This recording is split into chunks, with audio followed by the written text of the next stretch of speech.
Well, good morning, everyone, and thank you so much for tuning on in to our Valley News Now broadcast this morning. We got a little bit of a cloudy day in our hands, and I really can't promise you that things are going to get much better today. And we do have a cool day on deck for tomorrow as well, so lots to be informed about weather-wise this week because we got a lot going on. One more time, thank you so much for joining us here on our Valley News Now desk. My name is Alex Larson. So, like I was saying, we got a lot going on weather-wise, so I want to kick things off this morning by heading on over to our website to just get a better look at what we're looking at for the rest of this week. So I'm going to take a second here to pull this up. All right. Take you over to the Valley News Live homepage here.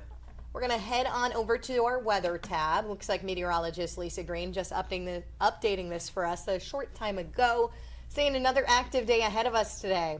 Sitting at 66 right now, so not looking too bad, right? We can see that on that sky cam as well, but check that out. As we head into the afternoon, we're going to be looking at storms here in the Fargo-Moorhead area. Some rain, showers, few showers.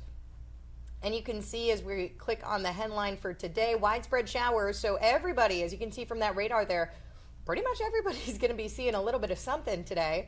I'm going to hop on over to see what we're looking at for tomorrow here. Looks like tomorrow we're looking at scattered showers. Check out those temperatures. Fargo, high for tomorrow. The high is 63 degrees. Even further out as you head west, I know it's not in our viewing area, but check out Dickinson, 54. Ouch. Even up in Langdon as well, you're going to be seeing 60. So we're not really getting too hot tomorrow at all. But hey, I got some hope in sight here. Looks like Thursday we're going to be looking at 75 and sunny. A perfect day if you ask me. And then Friday we're going to have our storm chance again. Feel like we've been having that every Friday, huh? And then we're going to hit back into the 80s as we head into Sunday and take on next week. So we do have a little bit of a gloomy next few days, but again, that end is in sight. So just hold tight and be sure to download that VNN weather app so you know when that's coming up. It's free in the App Store, easy to use, and our First Alert Storm team keeps that updated for you all day, every day to keep you in the know with everything you need to know to keep you prepared and safe.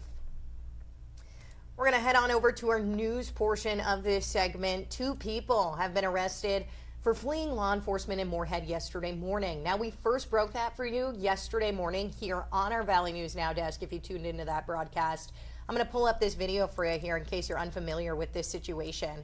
So officials say a Clay County deputy tried to make a traffic stop on a vehicle speeding on 60th Avenue South near 14th Street. That was just before 8:20 a.m. Male driver failed to stop and fled from police. And the chase continued on foot near the intersection of 28th Street and 40th Avenue South.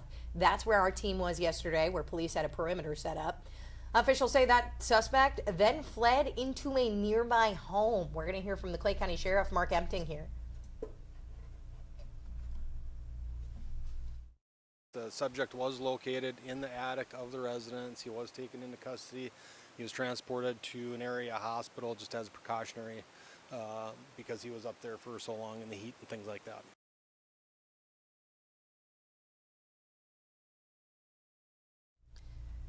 So the 2 people inside that home, they were unaware the suspect was even in their attic, but they were able to get out safely. And a Detroit Lakes man was arrested. That was on Monday night after fleeing from police and then hiding in the Otter Tail River for several hours. So according to the Frazee Police Department, the police were called about a potentially impaired driver. Officials say an officer found the vehicle and then made contact with the driver. It was 28-year-old Cole Frazen. Officers then initiated a field sobriety test, which did determine Frazen was impaired. Officials say Frazen then took off. He was tased by police, but he was not detained. He continued on running, eventually ending up in the Otter Tail River. Police tried to convince him to come out of that river, but it didn't work. Frazen then went into the cattails, and that's the interesting part of this story here. When he went into those cattails, he buried himself in the mud and camouflaged himself with cattail reeds. Anyways, after several hours, Frazen did make his way to land. They almost caught him, but he ran back into the river. He was eventually taken into custody. That was just before 10 p.m. last night, and he is facing several charges. And a Grand Forks man charged with armed robbery, kidnapping, and terrorizing is pleading not guilty. So back in April, Grand Forks police say they were contacted by the victim, who says he was approached by Abdi Ahmadali. I'm going to pull up his mugshot here. Victim told police Ahmadali pointed a handgun at him and then demanded he get out of his vehicle. Court documents say the victim refused to get out. Ahmadali got in and forced the victim at gunpoint to drive him to the Grand Forks Islamic Center. When they got there, Ahmadali got out, walked into the building. Victim drove away and called 911. Officers say they got there shortly after and they detained Ahmadali as he was leaving that building. He's going to be back in court. That's going to happen on October 9th. Minnesota BCA identifying the officers who fired at a man in Otter Tail County last week during a domestic violence investigation. They say 36-year-old Todd Burris of Bemidji drove away from a traffic stop in Detroit Lakes and pulled into the rest stop off Highway 10 near Frazee. BCA says that's when Burris got out of the vehicle and pointed a gun at officers, leading to an exchange of gunfire with the two officers. So we do now know that those officers involved, they are Becker County Sheriff's Officer Lieutenant Luke Swear. He's got 26 years of law enforcement experience. Also, Detroit Lakes Officer Philip Vaughn, who's got 16 years of law enforcement experience. Now, the suspect, Burris, was hit in both legs. He was taken to a hospital in Fargo. That is where he is right now, hospitalized. Neither officer was hurt, but both have been placed on standard administrative leave. And charges have now been filed against a Fargo woman after police say she stabbed a man in the neck over the weekend. So I'm talking about 35-year-old Jessica McCroskey. She's up on your screen right now. She's looking at charges of aggravated assault and attempted murder. I'm going to pull up the scene for you here of what was happening as this was going down. So Fargo police say just before 10 Saturday morning, police responded to a report of a stabbing in the 1300 block of 3rd Avenue North. FPD says a man was stabbed in the neck several times. FPD was able to get surveillance video to identify McCroskey. Police say the victim and the suspect do not know each other, that McCroskey was just walking across his property, and when he confronted her, she immediately stabbed him and then ran away. So members of the community remembering fallen Fargo officer Jake Wallin last night. So here's the ceremony here. If you're familiar with this, 2 years after he was killed in the line of duty, that was July 14th, 2023 here in Fargo. It was when a gunman opened fire on Fargo officers during a routine call for service. It was just a fender bender. That's where Wallin was killed in the attack. 2 other officers were injured as well as a bystander. Wallin was a military veteran and he was still in training with the Fargo Police Department. Department held this memorial in his honor yesterday, where Chief Dave Zabolski and the pastor chaplain spoke before a tribute video was played honoring Wallin's service and sacrifice.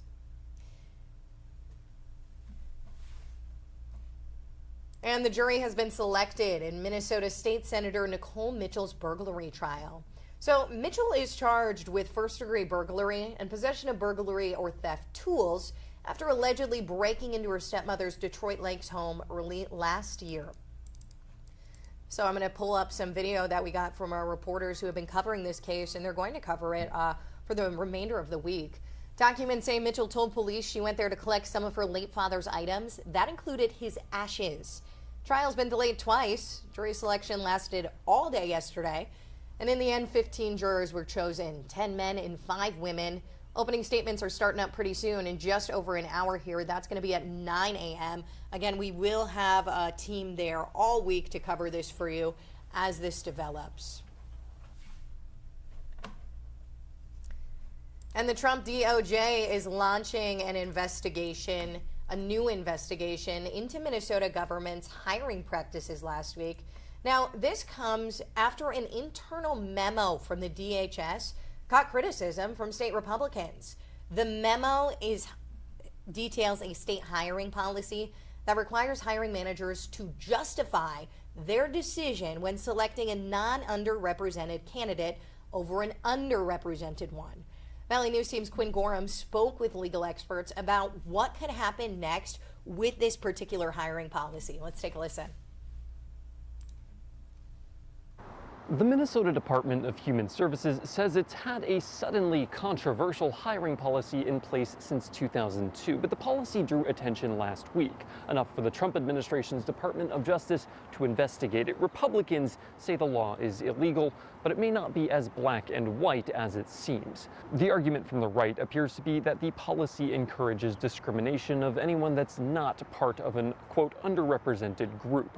The policy is a response to a state affirmative action law passed in 1987, one that's designed to encourage but theoretically not force the hiring of marginalized candidates. Republicans like GOP House Floor Leader Harry Niska says the law goes too far. Niska, who has a legal background, says it could even be illegal. Federal courts have been have set a very high standard that I don't believe that statute would meet the way that it's worded. Niska's stance appears to be finding footing at the federal level. According to U of M law professor Matthew Bodie, recent interpretations by the U.S. Supreme Court suggest a trend toward what he calls a, quote, colorblind approach. He says up until recently, affirmative action laws like this one have been common and even uncontroversial, so long as they don't force a certain outcome. So I think the idea behind this legislation is, hey, let's try and make more of an effort. And I think perhaps up until recently, but hopefully even still, it should be largely uncontroversial to say, hey, we need to make more of an effort to make sure that we're really expanding the pool of people we're looking at. It's unclear what might happen with this next. There's a possibility the DOJ decides to drop the investigation, or they could move forward with a case against it. While it's too early to tell, any sort of court opinion on this would likely render the policy unenforceable at most. Reporting in St. Paul, I'm Quinn Gorham. The Minnesota Department of Human Services says... Moving on here, I'm going to pull up some video for you here, some pretty shocking video, and it's a good reminder for everybody who's out on the road, okay? Let me get this pulled up. Okay, check this out. Drivers are reminded to pull over for emergency vehicles. Whoa. Okay. Hopefully this runs back again. Check that out. That was a near miss caught on camera involving a Blue Earth County Sheriff's deputy as he was responding to a crash last week. Squad car cameras were rolling as the driver of an oncoming Chevy Suburban not only failed to pull over, but tried to pass a vehicle. You can see that there, nearly hitting the deputy. Investigators are in the process of tracking down that driver of that SUV. Good reminder for everybody out on the roads. Pull over for those emergency vehicles as they're trying to get about their business, keeping everyone safe. And check this out, Red River, I want to pull this one up instead. Okay, Red River Valley Fair breaking record Sunday night. 12,800 people attending the Lauren Daigle concert, the largest grandstand event to date at the fair. And I'm going to pull this one up from Friday's concert. Wow. Okay. So in total, nearly 144,000 people attended the fair, reportedly a rise from 137,000 back in 2024. I wasn't able to make it to the All-American Rejects concert, but man, that looks like fun. Hopefully everybody who went out had a great time. I know that we had our VNL team out all week at the Red River Valley Fair, and I've been saying it. I said it all last week, and I'll say it again. We were having just as much fun as everybody else out there. It was great meeting everyone. Now, that's about all I got for you here on this Tuesday morning. Remember, you can find this streaming on Facebook, YouTube, as well as streaming on our website, valleynewslive.com. You can also get a hold of that on your VNL News app, too. Good reminder to download that as well, so you can stay in the loop with everything that's going on all throughout your community. And remember, we got a little bit of a gloomy day today, but the end is in sight. We do have some nicer weather coming up next week, so just hold on and download that VNL weather app. One more time, I'm Alex Larson. Thank you so much for joining us here this morning. I will catch you right back here at around 7:30 tomorrow morning. See you then.